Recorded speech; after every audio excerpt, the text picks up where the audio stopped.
এটা হচ্ছে পাহাড়ি নদী।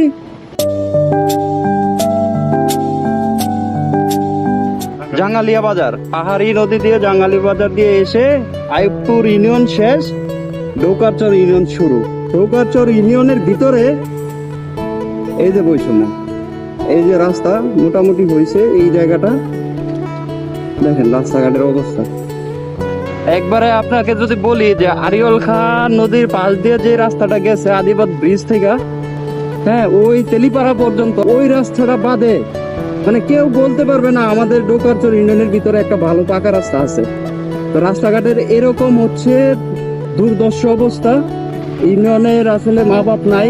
আমি বলি যে ইউনিয়নের সামনে তো নির্বাচন, ভালো যোগ্য একটা চেয়ারম্যান দেন যে দাঙ্গা হাঙ্গা বন্ধ করে দেশের জন্য কাজ করবে, আমাদের ইউনিয়নের জন্য কাজ করবে, আমাদের ইউনিয়নের রাস্তাঘাটগুলো উন্নত করে দিবে, আমাদের ইউনিয়নের সাধারণ মানুষের চলাফেরা বা যাতায়াতের ব্যবস্থা উন্নত করে দিবে।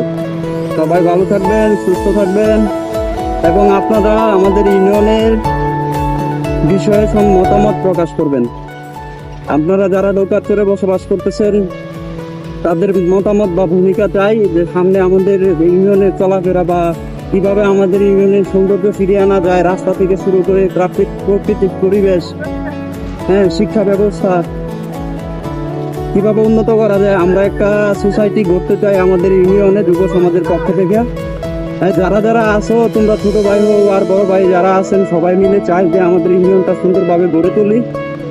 সেই সুবাদে আমি আপনাদের সহায়তা চাচ্ছি।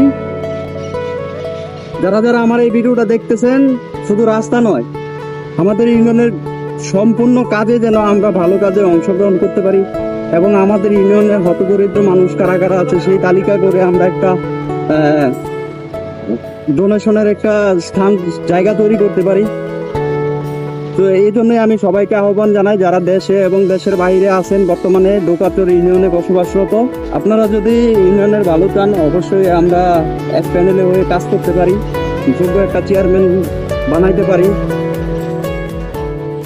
ইউনিয়ন পর্যায়ে যে বাজেটগুলো আসে সেই বাজেটগুলো যেন 100% বাস্তবায়ন করতে পারি, এইগুলো খেয়াল করে যেন চলতে পারি। এই জন্যই আমি বলে রাখি যে আমরা সবাই একসাথে কাজ করব। যারা যারা আছেন আমাকে এই ভিডিওতে দেখতেছেন, পরিস্থিতি দেখতেছেন আমাদের ইউনিয়নের, হ্যাঁ, তারা সবাই একসাথে হন।